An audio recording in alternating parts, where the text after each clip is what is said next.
Well, hello there. What are you doing in my living room? Here for the Christmas party, you say? Don't you know that Christmas is over? I'm gearing up for New Year's, but my New Year's party isn't for a couple of days, so how about you just take a seat right here? I can make you some tea if you'd like. You can enjoy this podcast I've been making. Welcome back. Oh, God damn it. Welcome back to the Special Features podcast. My name is Maximilian Greatshell. This is my father, Walter. Hola. Last week on the podcast, it's probably been a couple of weeks, right, at least. Last time on the podcast, we were talking about Thanksgiving. I had set up the smoker in the yard, and I was thinking about doing some smoking during this podcast today, but I decided not to because it just seemed too complicated. Okay, probably. So I'm going to give up on all creative endeavors in life from now on, moving forward. No, I'm just kidding. I have salmon drying in the fridge, so I think we'll be okay. I got salmon. Yeah. Also, I've been getting into a lot more smoking and brining, basically. I'm now making bacon for you guys and for us, too, for me and my fiance. Yeah, sounds like something to look forward to. You got to put pork belly in the fridge for 7 days in a brine, which under normal circumstances would be a recipe for death. But Right. But under these circumstances, apparently, it's how you cure your meat. You use a toxic curing salt. Excellent. Well, I just can't imagine taking up that much space in my fridge for so long, but I am looking forward to the bacon. Yeah. Well, I mean, it's a flat piece of pork belly. It doesn't take up that much room. No. Also, our fridge has a meat drawer in it, which is like, on the bottom. You put all your weird leaky meats in there, and that way they don't contaminate your fridge. Yeah. No, absolutely. I was actually Just thinking, like that's what I just filled. June keeps walking in front of the camera. I'm sorry That's all about right. that. She's part of the show. This is her tail. She's gonna knock over the camera. Anyway, what was I saying? You were saying that you have a meat drawer. Oh yeah. I've just filled it up with brine to the brim and just soak a piece of pork in it. That'd be really Nice. gross. No, That it's in a would be. plastic bag. Yeah. But yeah, I've been getting really into brining here. So much so that I almost poisoned me and my fiance Yeah. with what is it called? Sodium. Nitrate. So nitrate Yeah. salts or whatever. Yeah. That's It wasn't that much of a poisoning. It was like maybe a little. There was more than should have been. I was making sausage and I didn't realize that there were toxic salts in curing salt, and I knew? put a little bit too much of it into the sausage directly instead of curing the sausage with it. Because I thought that, stupidly, I thought that it was interchangeable with regular salt, which it is not. So for anybody out there who doesn't know that, this is a warning. Yeah. Apparently, if you eat too much sodium nitrate or whatever it is, it can suck the oxygen out of your blood, which can basically cause you to go into cardiac arrest or something. crazy. It's terrible. It causes headaches and blue skin and stuff like that. Yeah, you would think there'd be a warning on the package or something. Yeah, it's potentially dangerous. We were fine. We got through 72 hours with no symptoms. We were fine. So I think it was we just had a little bit too much, and the fact that it was watered down with a huge amount of ground pork, Right. really I think helped. Also, I got rid of the rest of the product that I made, so I'll do better next time. But I just wanted to send out a warning to anybody who's going to be working with curing salt in the future. Be aware, modern curing salt is in such the toxic salt is diluted a lot with regular salt, so it's still fairly safe, but just be careful. Yeah, I mean, it reminds me of this. I was just watching some kind of news story about how a bunch of grain, a bunch of wheat was sent to Iran during a famine, and this wheat had been treated with. Was it bulgur wheat? And I don't know. I don't think so. I don't know. I just like the term bulgur wheat. Yeah, Sorry, no. but continue. No, it was some kind of wheat that was only meant for planting. It was not meant for eating.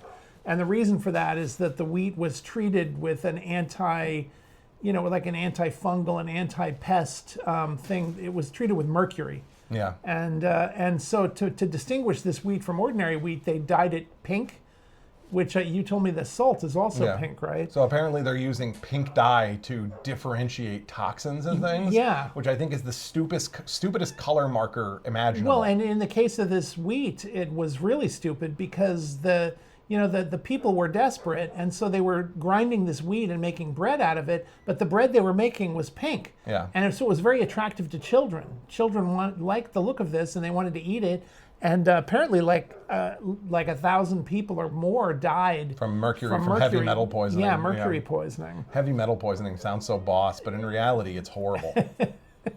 You know what I mean? True, it's like lead poisoning. Too much Metallica. Yeah, like lead poisoning would be the name of like a Slayer song, but it's like, you know what I mean? Mercury poisoning, lead poisoning, heavy metal poisoning. Yeah. By the way, if you guys hear barking in the background, it's just because Wesley's outside, because we decided to leave him outside because sometimes he'll bump around the table and stuff and be kind of frustrating during the podcast. But we still have June right here. Right now she's sitting like a little, like what's the name of, like Cleopatra on the table. Yeah. And she's there she is. She really wants us to pay attention to her. She does this when we watch TV and stuff too. Anytime there's like a screen in front of us, she's like, if you're paying attention to that thing, you could be paying attention to me.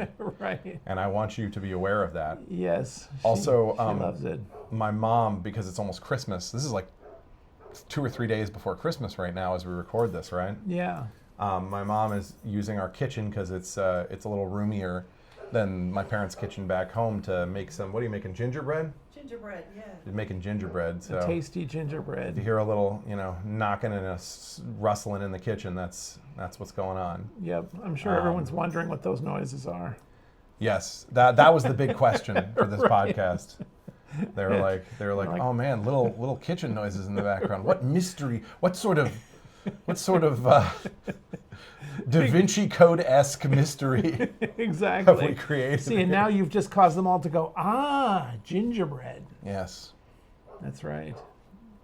It explains so much. Yeah. After they solve the mystery of the Pelemental and isn't that what you call like a painting that has a painting under the painting? I don't know. I think it's called I learned that from Futurama. Really? There was they had an episode that made fun of the Da Vinci Code. Okay. And in a part of it, Zoidberg is like, they're talking about how the painting has a painting that was painted over it, and it's like a clue, and Zoidberg's like, it's called a Pelemental or something like that. and they're like, how do you know that, Zoidberg? And he's like, my doctorate is in art history. That's pretty good. I like Zoidberg. But yeah, if you hear Wesley barking outside, he's just rambunctious. He's not upset. It's just because my parents are here and he wants to see them really bad and hang out with them. So he's not like freezing or starving outside. Like he's just FOMO, Yeah. Big FOMO. Now I feel guilty. No, it's fine. We'll let him back inside. This podcast isn't going to be that long. No, I know. But anyway, what the hell were we talking about? We Life, were talking gingerbread. about poison grain, poison salt. Oh yes, poison salt. Yeah. Oh, speaking of which, still not really on that topic, but to bring another thing to attention that I'm just chuffed pink about. I'm wearing a shirt I bought for Hawaii originally. I like that shirt. It has octopuses on it. I think Octopi? octopuses is the plural. Because I remember I looked this up a long time ago and I was like, is it octopodes or octopodes or I always thought it was or octopi. But That's no, what I think the plural is octopuses. It could be. I'm not sure. Anyway, I didn't end up wearing this shirt in Hawaii because it's just a little bit too much I don't know, old man who just lost a bunch of money at a casino in Vegas shirt. It has the really big flared collar and stuff. Right. So it felt a little bit flashy in a goofy way. I don't know. I like that shirt. I like that kind of shirt. Anyway, and I'm fond We should of... be playing cards at the table while we're having this conversation. Yeah, we probably should. We're Oh, speaking of playing cards at the table, did you watch the Phoenician scheme? Not yet. Okay, I haven't had a chance to. There's a card playing scene in that. Well, also, Gwen's doing another double and working tonight, so I probably won't get a chance to. Okay. My wife has been working like crazy since she's the GM of the restaurant we both work at. Yeah, she's a hard worker. You're both hard workers. Which just reminds me, I left my retainers out. Uh-oh. I feel like every one of these elements of my life I bring in, I hope it's like, for the audience, it's like that connects to them. I hope it's like, oh my God, I had Invisalign. That's right. I hope it's not horribly boring. You know what I mean? I was like, it's like I have a retainer. Oh my God, I have a retainer. Exactly. He has retainers. I say that now especially because one of my coworkers who I'm friends with recently, just before I left work, asked, I was telling him I'm going to record a podcast with you, and he asked for the podcast and subscribe to it on YouTube. Oh, that's so nice. now we have somebody who knows me following. Well, that's very nice. So you too could join the family. Yeah. So now we have a total 2 subscribers. No, I don't actually remember how many subscribers. It's not many. It's not a lot. No, but that's all right. It's a select club. Yes. That's why we should start playing poker or something. I Yeah. feel like we could bring in a more, I don't know, like a larger niche audience maybe. Yeah. Play a little 5-card stud. 2-handed jack. Exactly. I don't know what I'm talking about. So I guess in a weird way, this episode is kind of almost the Christmas special because it'll probably come out like around. Actually, is today the 20th? Yeah, probably. Something like that. Oh, okay. No, this one's going to come out at like the end of the month. Okay. So it'll come out right after Christmas. So I guess this is kind of the Christmas special. Yeah, I actually Jingle bells, Batman smells. We're not going to be talking a lot about Christmas stuff today. Yeah, I should have worn my Christmas hat. Now I feel bad. Santa. We can call this episode the non-Christmas Christmas special. We could call it the anti-Christmas special. Anti-Christmas, yes, that's right. The anti-Christmas special features episode. Sounds good. That'll do. Gwen has actually been hounding me to what? Yeah. Sorry, just almost died. Gwen has been hounding me to watch more Christmas movies with her as we're approaching Christmas. And obviously, one of our all-time favorites is the same as one of your guys' all-time favorites, which is the Jim Carrey... Grinch. No. The Jim Carrey Grinch is surprisingly weird. Yeah. But no, that's not in a good way, but that's not the movie I'm talking about. No, the Ghosts of Christmas Better yes. Remembered by Yesterday's Folly. Yes. That's the title of the story, right? Of the book. Right. The Ghosts of Christmas Better Remembered by Yesterday's Folly. Yes, it should be, but it is in fact a Christmas Carol. A Christmas Carol, yes. Yeah, the what's the director's name? Robert Zemeckis. Zemeckis, right. Yeah. So the Zemeckis, Jim Carrey, Christmas Carol. Yeah. Which is excellent. And, why did my brain stumble so hard on that? Who knows? You probably will, because you only think about it once a year. Yeah. He also made the motion capture Beowulf and some other stuff. But that movie is like a crowning jewel of motion capture stuff. It is, and it's also a crown jewel of 3D because the first time we saw that was in IMAX. IMAX 3D. It was really impressive. I mean, the 3D was incredible. Now it's still a good movie even without the 3D. Yeah. But that 3D version, I will never forget. That was really beautifully done. It's a really great version. It's also in some ways, very alarming and creepy, but in a good way. It's disturbing, but good. You know, if you really like, it fits with Dickens. Yeah. Like Dickens. Literature was it had that feeling to it, especially the Christmas Carol. So I feel like absolutely, it's meant to be it's a horror story. I just mean there might be people who don't like it because they find it too alarming. Well, we know that that's the case because we've had people. No, it didn't do well, and also there were people in our family who saw it and never they found it too upsetting. Yeah. Well, and the same way with that 70s 2D animated one. Exactly. Yeah. There's a cartoon version from the 70s of the Christmas Carol that's it's Chuck Jones. Chuck Jones. That's right. Yeah, and it's really dark and very beautifully done. It has the scariest interpretation of Bob Marley's ghost I think I've ever seen in any version of a Christmas Carol. Yeah.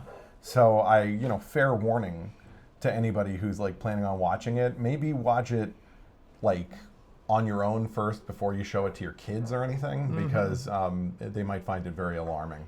But it's good. It's really good. I love it. And when I was a kid, I loved it because it was so dark. Yeah.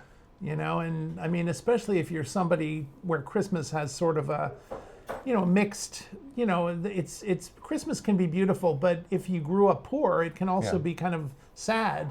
And seeing a darker version of Christmas stories somehow makes you feel better, you know. Well, that's what my coworker and I were talking about today. We were talking about, how your experience in your family and the experiences that your family members have in Christmas can color your personal Christmas experience. Mm-hmm. Like how I just outed his name. I'll have to bleep that later. Yeah. I keep trying not to. I keep trying to say my coworker. Yeah, that's probably wise. But that's fine. I'll go back and censor that name. Yeah. But he basically was talking about how, like, his past experiences with Christmas were challenging, but because now he has kids and stuff, it's much more pleasant and involved for him. Yeah. And I was talking about how, like, you also had some rough experiences with the holidays growing up, and that sort of colored some of my childhood experiences with the holidays. Yeah, and I feel bad about that. I don't want to ruin it for you or for, obviously my wife. Yeah, but I mean, it is what it is. It's like you can't help what you can't always control what's going on in your own head. No, you know what I mean? That's true. And if something has been very damaging to you, it's like it's not 100% your fault if it affects you throughout your life. You know what I mean? No, of course. And I've always been glad that at least I'm not one of those people who has some horrible, substance abuse problem and gets terribly wasted at Christmas and starts screaming and breaking the furniture. For some reason that reminds me of a Jim Gaffigan bit, because he talks about how Jesus, Jim. He talks about how Christmas sounds like the behavior of like a drunk person. It's like right. Somebody comes home drunk at like midnight. He's like, I'm gonna take these socks and hang them on the fireplace, right. And then this tree, I'm gonna put it up in here. It's like, why are you putting a tree inside? 'Cause I like it. Right. No, that's true. It does all seem very irrational. Yeah, but I mean, yeah, here's the thing. I think as a child, there were times around the holidays when I could just tell you were kind of a little depressed. Mm-hmm. I think children are just very intuitive. Yeah. So I think I could just sense that sometimes. Right. And that's the only way that you negatively affected the holidays in that way. Like, I'm not here to like attack you. No, I'm just saying, like, other than that, Christmas growing up for me, I think was a lot better than it was for most kids, probably. Well, I mean, see that I mean, because you feel that way, I feel very happy because I never wanted to obviously have my ridiculous childhood experiences impact you or your mother. Yeah, but they didn't. Yeah. And I mean, a part of what you've done in the process of fixing that also, I think, is just by being with Mom, mm-hmm. because obviously she had much more of like a, I don't know, traditional American background with Christmas. So as a result, I think she was able to build a lot around the holidays that sort of counteracted anything negative that could have been happening. Yeah, absolutely. And I always was grateful for that. I was always really happy that she was as much into it as she is. Yeah. Because, we needed that to counterbalance my own indifference or negativity.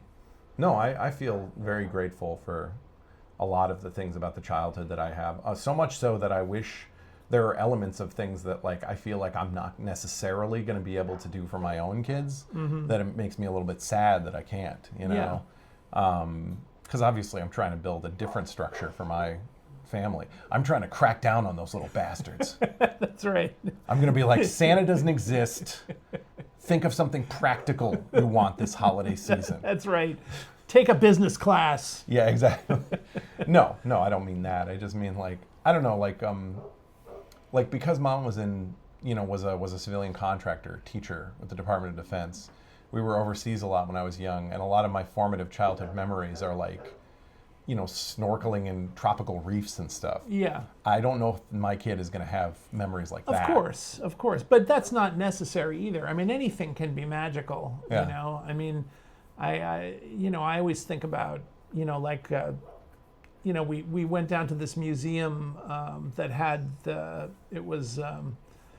Wyeth Museum. There's this family of artists named the Wyeths, and they did a lot of beautiful work. But their father was N.C. Wyeth, and he did a lot of book covers in the 30s and 40s and stuff like that.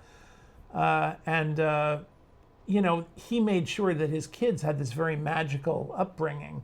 And I always kind of envied that because I thought, if you could have your children grow up like in the woods. June.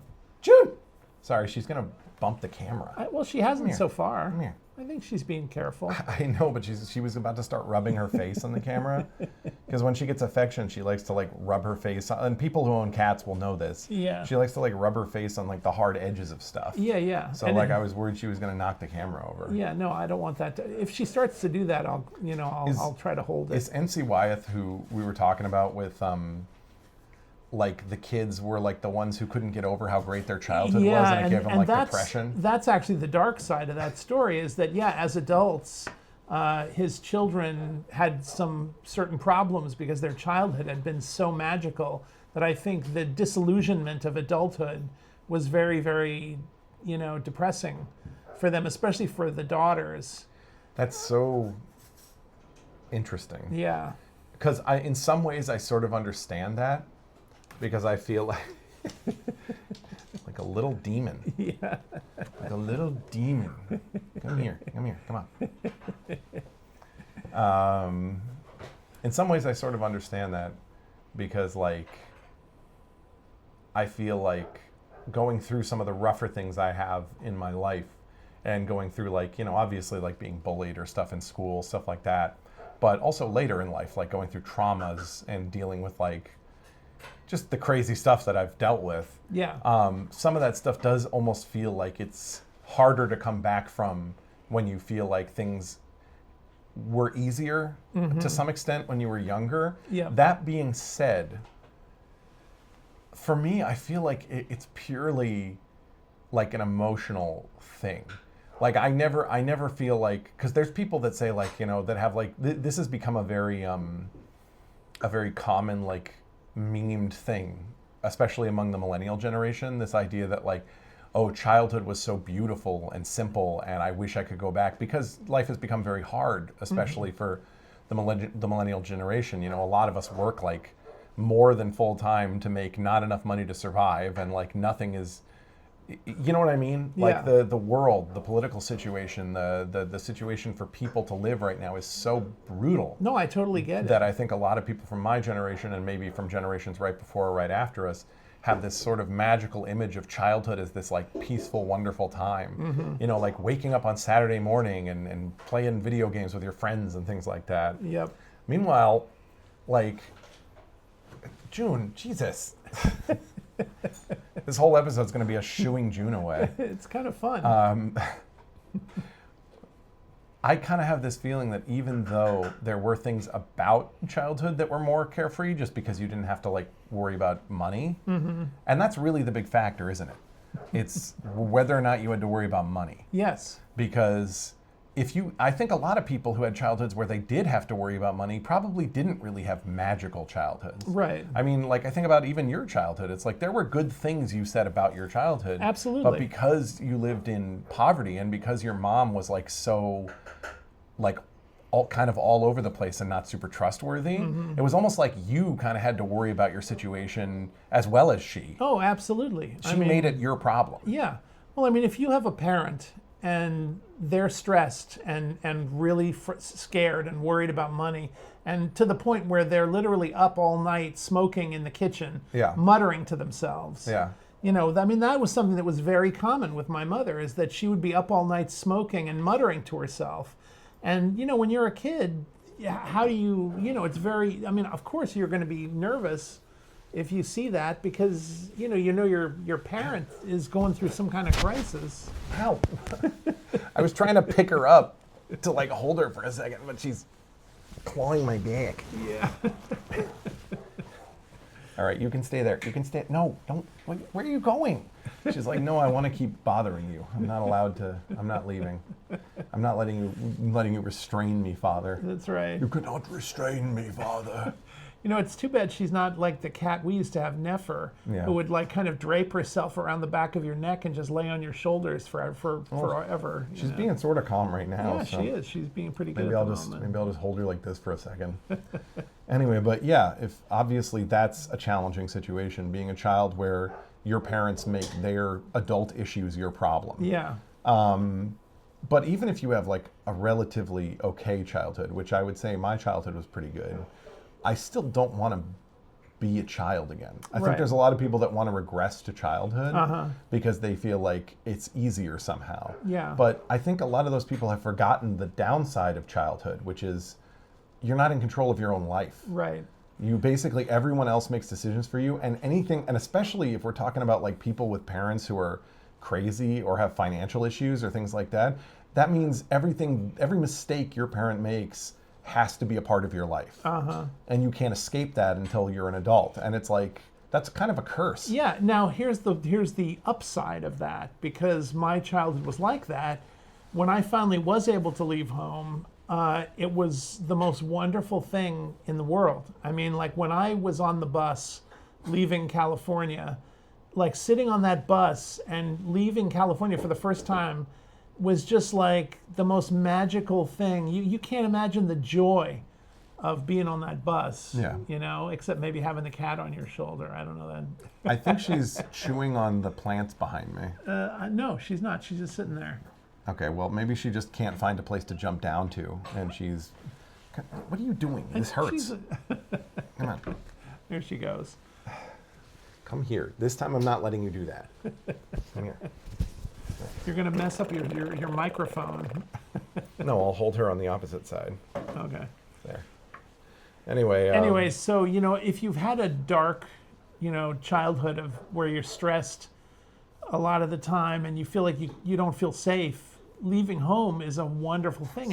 And I feel like from the time I was, you know, 19 until now, I feel like my whole life is, even though there's been ups and downs like anybody's life, Yeah. but I feel like it's all kind of been this constant vacation, you know, because like it's so much easier than being a child Being in that situation. under the thumb of somebody who's unreliable. Yeah. And that's terrible because, you know, I mean, my mother has passed away, but like I never blamed her. It wasn't her fault. She you know, came from a troubled background. But that's another thing that's curious to me about, and I feel like obviously we're talking about like familial problems and emotional problems, and I think what is more apropos than that on Christmas than people struggling with life and with their families. Sure. But I think that's something I see a lot too, is that people who have come from, you know, abusive backgrounds or like, you know, emotionally or physically abusive backgrounds, they still, and some people do cut ties or go no contact with those kind of people, but I think it's very difficult to completely cut ties, especially with a parent. And I think there's a part of you that is always guilty, especially if you have a parent who's like mentally ill, where you feel like your parent has never been able to really be like happy or something like that, and you feel partially responsible deep in yourself. And as a result, you kind of drag that along with you because it's your parent. So it's like you can never really get away from your parent. And one thing that I think really hit home for me with that was I remember, do you know the actor Terry Crews? Yeah. He played President Camacho in Idiocracy. Yeah. He's been in a bunch of stuff. He was he was in White Chicks. He was in a bunch of TV shows, Brooklyn Nine-Nine and stuff. Yeah. He's like a big buff guy. Yeah, he was like a football player, I think. Yeah. Well, he came from an incredibly abusive background. His father was super abusive to him and his family. And I remember he tells a story about how that's the reason he started, you know, bodybuilding, because he wanted to feel like he could protect himself and protect his family.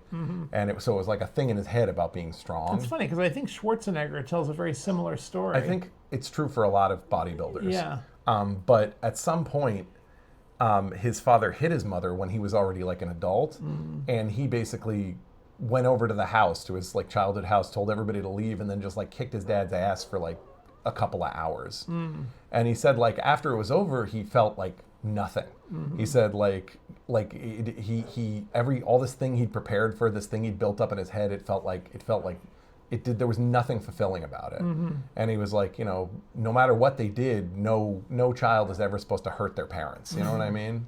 And I think that's the kind of thing that is. Yeah. That little spark of like, no matter what my parents have done to me, I still feel kind of weirdly responsible for them. It's like you can't escape it.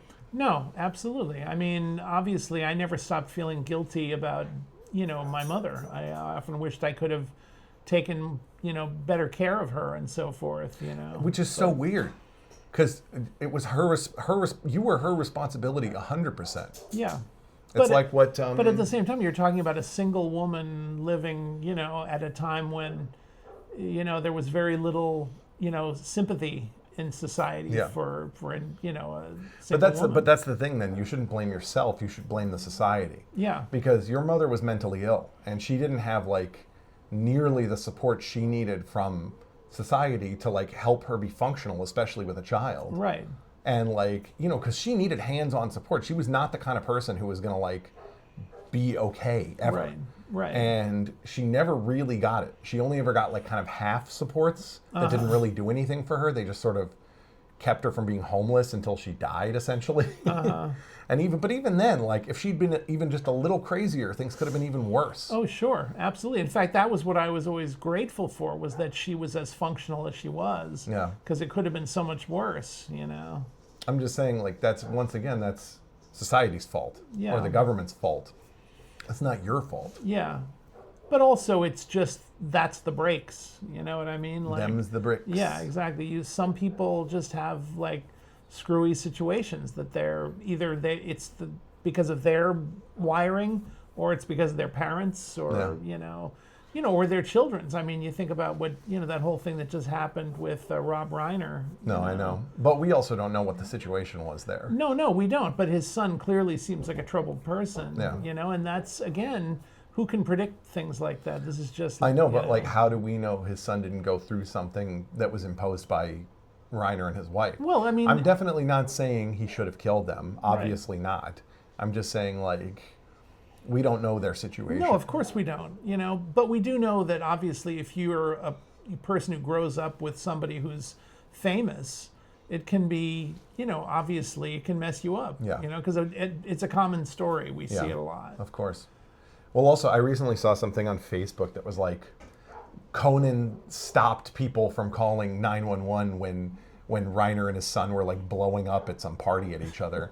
And it's like, what does that have to do with anything? Yeah. We're trying to find a story where there isn't one. Yeah. It's like point fingers at Conan because he prevented people from calling the cops. He was probably at like a private party with Rob Reiner and his fucking family and like other famous people. Yeah. He was just trying to prevent people from overreacting to what he thought was just like some kind of a squabble. Yeah. He didn't think fucking Rob Reiner's son was going to come back and murder them. No, of course. It was, and family dynamics can be very awkward and uncomfortable. It doesn't necessarily mean anything horrific is going to happen. In this case, it did, unfortunately. I know. But, you can't assume that's going to be obviously the case. Conan is the villain because he prevented people from calling the cops. Yeah, it's ridiculous. As if cops showing up is like some kind of saving grace that saves everybody all the time. Yeah. Like sometimes, a lot of the time when cops show up, it doesn't help anything. Yeah. It just, I don't know, sometimes it does. It depends on the situation. Yeah, you never know. Sometimes people end up dead when cops show up. That's all I'm saying. Yeah, I mean... I'm not going to get too political about this, but I'm just saying, like, you know what I mean? Right. It's complicated. Yeah. People are still people. Cops are people. Everybody's people. Yeah. No, absolutely. So, to prevent this from becoming, like, an episode that's basically just, like, me playing amateur therapist with both of us, to go on a completely different direction, I was recently... Although, I mean, this is all still apropos to the... Oh, of course, to the season and I'll make sure to say apropos as many times as possible to sound like a jackass. Yes. But, oh, damn it, June. But one of the things I was watching recently, clips from, and this is something I've avoided like the plague for a while because I thought it was basically probably just like poppy, like maybe made for tweens nonsense. Is I recently saw some music videos, well, some like clips of songs from the what the hell is it called? K-pop Demon Slayer movie on Netflix, which is like a CG movie. It looks like it's animated by the same, I don't know if it is, but it has the same look as those like Spider-Verse movies. Okay. Like it's sort of like that kind of halting CG. Yeah, I'm not really a huge fan of that. I've actually been wondering style. About that style recently. Like, I wonder can people not see the frame rate on that style? I always wonder about that. Am I just able to see the frame rate, or I mean, is this something? Or is it like people feel like they're reading a comic book when they watch it, so it feels like kind of comic booky? Maybe. I don't like it. Anyway, that's not the point. The point is, barring the style, I actually thought the songs in it, and maybe this is just because I like pop music and I like some K-pop, were kind of catchy, and I kind of enjoyed it. Well, I mean, I believe it. Also, you're not predisposed to dislike K-pop? Yeah, well, K-pop or anime, whereas I tend to. I'm not predisposed to dislike anime, but there's a lot of anime I find very boring. Okay, that's my problem. Like a lot of people in my generation were raised on things like One Piece or Dragon Ball Z, things like that. Or honestly, even much older anime, like you're more aware of, like Speed Racer and stuff. Yeah, yeah. And I find a lot of those shows very drawn out and uninteresting. And most of the animes I've enjoyed watching have been ones that had very short runs, like an anime that only ran for like a couple seasons or something, and the whole story gets like finished in that time period. Right. So I still prefer it if it's more like a movie experience than like a really long, like this is the continuing story and it's still going. You know what I mean? Right. Although there was something, I told you I was reading the Berserk series, which is much more of like an adult anime that was written in the 80s. That's kind of got like I don't know, it's sort of like an action-y Junji Ito-esque feel to it. Yep. And that series was never completed by the time the artist died, so technically I have been following that a little bit, but that's more of a gradual process for me, because acquiring all of those special edition volumes of Berserk is really a long process, and they're expensive. Yeah. But for the most part, I like short-term anime. Yeah. But sorry, continue. I kind of went off topic. No, I really didn't have a ton to say about it. I mean, like, I love animation, but I don't love most anime because I just get tired of the kind of soap opera-esque quality of it. I don't like soap operas, and I don't like... Well, and there's definitely something to be said about how K-pop kind of feeds into that same thing. Just because, there's a lot of like, oh, this is the story of each individual band member, and here's like sometimes K-pop people show up in like Korean soap operas and things like that. So yeah, I think that like you mentioned Speed Racer. I liked anime back then when I used to see it in the 70s and late 60s. Well, and you could also kind of almost call Godzilla anime. I mean, it's not animated, but it's like right a similar type of thing. Yeah. It's on the same level for sure. Yeah. It's aimed at the same audience. But I mean, I remember there were certain animes that really stuck in my mind back then, like Speed Racer. There was a cartoon called Amazing 3 about these 3 different animals who like traveled around in this big wheel. Okay. Yeah, and they were basically fighting crime and so forth. There was also Kimba the White Lion. And there was Kimba the White Lion, which I really liked. Yeah, and also there was one Kimba. I mean Simba. Right.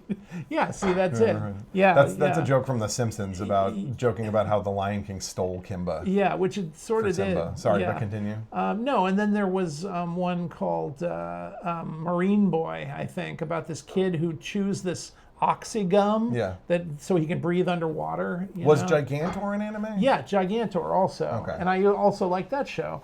But I think once I kind of outgrew that stuff, and then after that I never looked back. Now the exception was I really liked Nausicaa.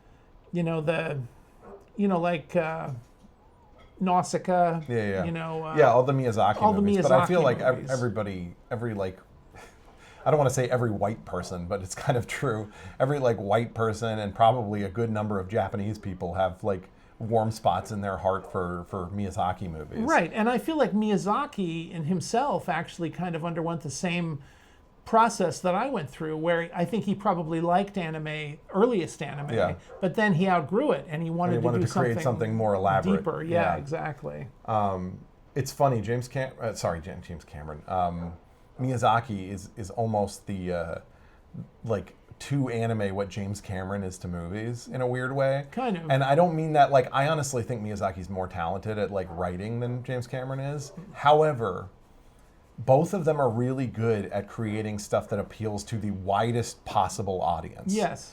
You know what I mean? Both of them are good at creating these incredibly like broad-ranging, like emotionally hard-hitting stories about like, the values of family and love and like, you know what I mean? Yeah. Like these just really, like Titanic, you know what I mean? Like it's that kind of thing. Yeah. Well, and I think both of them are fascinated by technology, in Miyazaki's case, particularly aviation technology. And they're also both very fascinated by little intimate, sensory experiences like eating, and being in the woods, No, I agree. and Well, things actually, like that. you bring up a really good point because, sorry if I don't mean to interrupt you. You're but, not.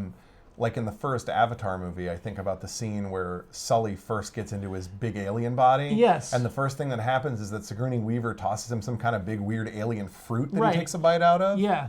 And not just that, there's also that scene is very vivid to me because also the first thing you see is when he's out there running, he's naked. Yeah. And and in his real life he's crippled. He can't walk. yeah. His legs don't work. But in this avatar body, he has full use of all of his limbs. So he's running through this kind of farm and he stops and you see his bare feet, kind of his toes crinkling in the dirt. crinkling in the dirt. Yeah. Okay, that is very, very intimate. You Yeah. know what I mean? Like Yeah, you know what that feels like. And Yeah, it James almost makes you want to run outside in the dirt exactly. barefoot. Yeah. And James Cameron knew that, and like he knows that this is something we can all identify with. Well, and also he knows that like most of us wear shoes all the time. Yeah, so right. the idea of having bare feet it's like a nice feeling. Yeah, exactly. And if you're somebody who's been paralyzed for like God knows how long. Right. I forget how long Jake Sully's supposed to have been paralyzed, yeah, but like years or whatever. that feeling is probably something you haven't felt in fucking forever. Right. So there's something really beautiful about that. And I feel like that is also the exact same thing that Miyazaki is always trying to capture. Yeah. Those These little kind of details. intimate details of what it is to be alive, Yeah. Well, the one I think about, first of all, that's why Spirited Away is probably my favorite Miyazaki movie because it has the most It has a lot visceral, like, little moments of like visceral human pleasure. Yeah, but there's one that- of the things I sorry. think about the most, no, it's okay. Yeah. I'm sorry if it seems like I'm bulldozing over my dad a lot. It's just kind of the way we talk. Yeah, it's okay. But one of the moments in one of his movies that is the most evocative of that to me is in Howl's Moving Castle. The main character makes breakfast Yes. in his kitchen, in Howl's kitchen, and you see like her cooking the eggs and bacon and then eating them with them, but also throwing the eggshells into the little fire demon's mouth and him like crunching them up. Yeah. Very. It is. Very that It's kind of thing. very specific, and it's wonderful that way. See, I would have said the scene, because you were talking about Spirited Away. With the but- parents eating? No, well, that, yes, of course. Of eating scenes, that is the king of eating Yeah. scenes. But I was actually thinking about the scene where she gets to the job at the giant magical bathhouse. Yes. And she's basically making this bath for this huge demon that has a mask. Yeah, with all like the herbal waters and Yeah, things. exactly. And it's kind of this demon is sort of made out of mud. And as she gives him this bath, he gradually melts and all the filth gets washed away. Yeah. And there's just something beautiful and it's almost like those videos that people make that are like, kind of aesthetically pleasing. Yeah, I know what you're talking What do they about. call those? I don't remember. I forget. But people make these videos. But anything like soap cutting or anything. Yeah, exactly. There's something just so pleasing about seeing all this tons of clean, warm water washing away all this filth. Well, in a weird way, as much as it's a slightly more grotesque scene, the demon. Yeah. When it gets all crazy because it's being fed all like the bathhouse food and stuff, Right. and given all this money and stuff, and then not money, but like stuff. Yeah, the demon's creating money. Like Yeah, he's creating like yeah. fake gold nuggets. Yeah. But like by the end, when he finally gets out of the bathhouse, because the bathhouse is somehow making him crazy, he like vomits all of that up and goes back to normal. Yeah. And there's something weirdly cleansing about that too. Yeah, there is. In fact, I'd say the theme of that movie is all about. It's weirdly about. What's the word? It's like purging. You know what I mean? It's the theme of that movie is cleaning the dirty parts out of you. Yeah, exactly. I mean, I guess the same thing could be said for the parents too at the beginning, because they eat all that spirit food and then they get turned into pigs. Yeah, right. And then she like fixes them at the end. Yeah. But how does the movie cleanse her? Glenn's the main character. Well, I mean, I think maybe the main character, because she's sort of innocent from the start. She doesn't have to go through that process that that other people have to. So if anything, it's the opposite for her. Yeah. She becomes less innocent by the end. And you could be right. Yeah, maybe so. And what about that river spirit, the dragon guy? Yeah. He's just a prisoner. Yeah, he is. And I always feel like that whole thing is kind of painful because he has to go through all this, like he gets all the paper cuts and everything. Yeah. Yeah. And there's that whole thing with the lady in the bathhouse taking everybody's name. But I think that might actually be some kind of like Japanese spirit lore thing. Like, you know, if you lose your name, like spirits will try to take your name from you or something. Yeah. Like, and you become their prisoner. Like, Right. that's got to be some kind of Japanese spirit Yeah, some thing. sort of, You know, it's funny because I just thought about something from Miyazaki, and I wonder if this is true. My favorite Miyazaki was the first one I ever saw, which was Nausicaa. Yeah. And Nausicaa's good. Yeah, it's a really good story, and it's the first one he did, and the animation is just beautiful. But one of the villain in that is this woman, this kind of armored woman, and she has a mechanical arm. And I don't know if you remember, she runs one of the clans that are at war. Yes, I know what you're talking about. Anyway, she has this arm. She's the one who creates that big, that huge nuclear she's monster. Well, she doesn't create them. They takes find him. like the bulb and they try to like awaken it. Yes. Yeah. Anyway, And then for some reason they make the stupid ass decision to like take it out before it's ready, and it immediately and it falls gets apart. destroyed. Yeah, but I love that scene though. Anyway, that character of that woman, I'm wondering if George Miller in Mad Max, in that first Mad Max, not the first Mad Max movie. You're talking about Furiosa. Furiosa, yeah, the character of Furiosa was patterned after this woman because they both have a mechanical arm and they also kind of look alike. It could be, but I kind of feel like a badass character or a stern character with some kind of mechanical body part is a pretty common thing in like modern sci-fi and stuff. Yeah. But I also think that goes back all the way to like, you know, if you want to talk about like evil characters with missing a limb or something, that's been around for a long time. Well, sure. Because like Long John Silver. Yeah. Well, and also the Captain Ahab with his peg leg, and everything. Speaking of which, I recently saw a video where somebody was talking about the fast food restaurant Long John Silver's. Yeah. And they were like, I don't know who Long John Silver is. Long John Silver must, I didn't get to meet him when I went there. Like they kept talking about Long John Silver like they didn't know who it was. I was like, really? Yeah. How do you not? But like that just goes to show how far we've come from any kind of like literary reference being a part of our culture. Yes. Is that there's friggin' like Gen Z and like probably even millennials now that don't know who didn't the fast food chain name themselves that because they thought it was like a super well-known reference? Of course. And then there's people now who don't know who Long John Silver is. But one of the most famous pirate characters from literature of all time. I know, and it's it's terrible. But at the same time, I was just talking to somebody about this. How I guarantee you that there's people who don't know who Han Solo. I mean, you know what I mean? Well, yeah, but that's like that's like a movie that was made in the 70s versus like a book that's been a massive part of like not just literary culture but like childhood literary culture for decades and decades. It was made into a famous Disney movie. Yeah, but was made into a Muppet Disney movie. Yeah, right. And was there? You know what I mean? There's been a lot of versions of it. Also, Treasure Planet. Yeah, Treasure. Let's not forget about that terrible movie. Yeah, no, I know. Sorry to anybody who likes Treasure Planet. I don't think it's a very well written movie. Yeah, and then of course there's the porn star Long Dong Silver. Of course. Yeah. That's actually a real thing. Long Dong Silver. Yeah, I know. Frightening. Yeah. He's probably dead now, actually. This was back when I was a kid. Long Dong Silver. Great. Now we're going to inspire people to look up Long Dong Silver. Yeah. Don't look up porn stars. They're not that interesting. Yeah. I remember there was a documentary I saw a long time ago, though, called After Porn, which was a bunch of interviews with people who used to be porn stars and like how their lives went after they stopped working in porn. Yeah, that was kind of interesting. Of course, it's inherently interesting.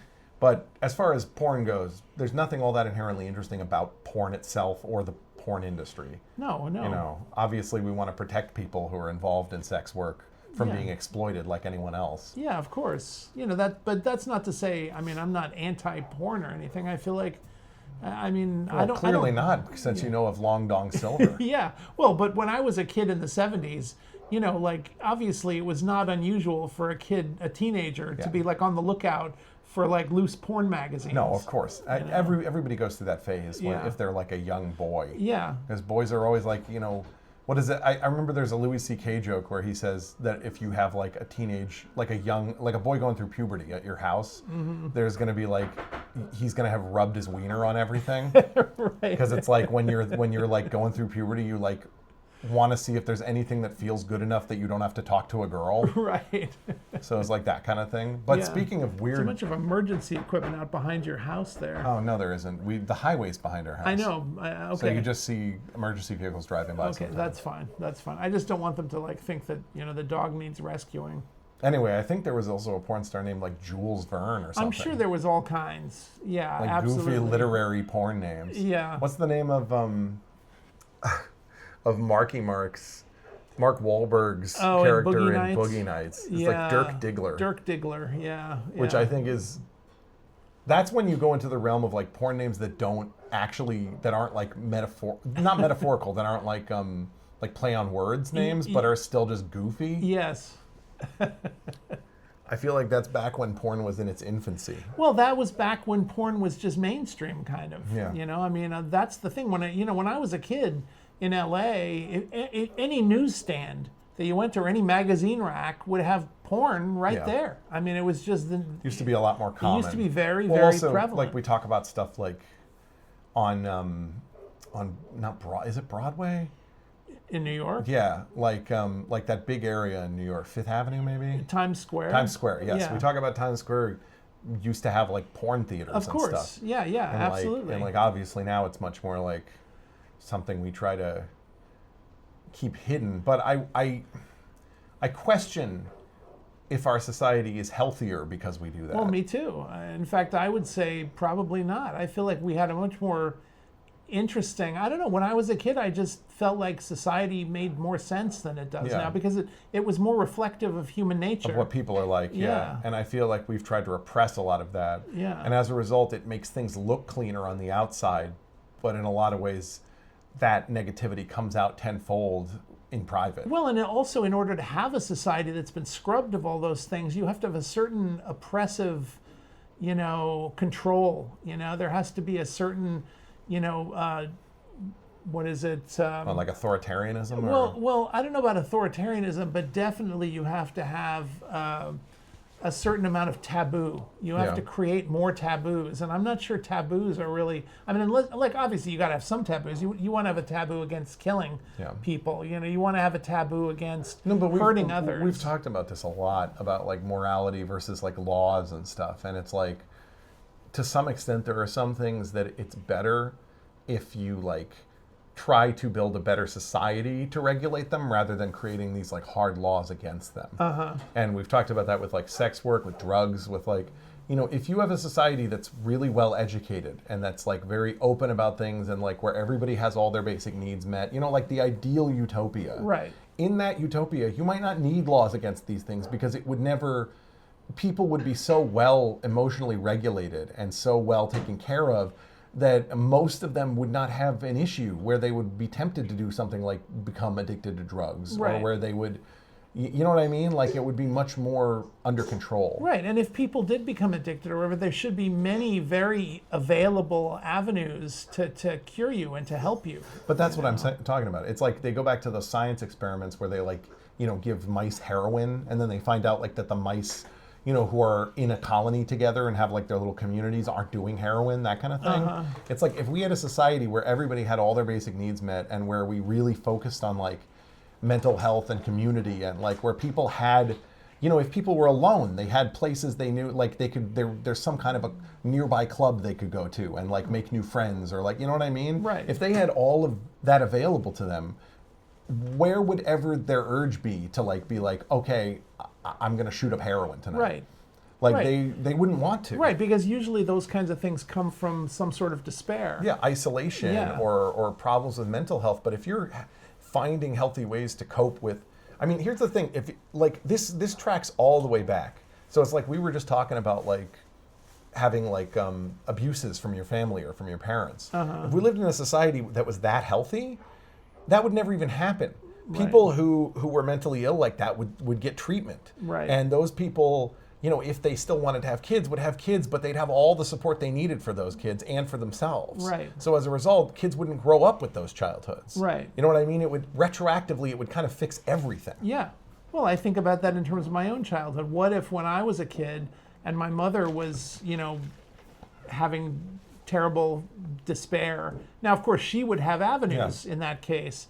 But assuming she didn't, I would have avenues. You know, I could like go and, you know. But what I'm saying is if she had first of all, if she had had all of her basic needs met, especially with having a child like you, first of all, she probably wouldn't have ended up in the situation she was in the first place with that, you know, with your father doing whatever he did. Yeah. You know, but if she did, she would have like access to all of basic needs, so she wouldn't have to worry about working if she didn't want to, which probably would have been a huge weight off her mind. Yeah, absolutely. And yours, because you guys wouldn't have had to like haul ass everywhere. Yeah, we wouldn't have to move every couple of years. And then on top of that, she would have had like access to like tons of like free services and therapies and social opportunities that would potentially be able to help her with whatever else she was struggling with. Right. You know, people who wouldn't just turn her away because they felt like she was crazy or they couldn't deal with her. They would like try to figure out what was going on with her and actually help her. Right. No, I totally agree. You know, but again, we're talking about Conjecture. You know, the Star Trek universe. You know, it's a perfect utopia. Yeah. I don't even remember where this came from. Why were we talking about this? I don't know. But I we were just saying if society was utopia. Oh, because we were talking about how we feel like we repress a lot of the things that make us human in our society. Right. And I agree with that. Yeah.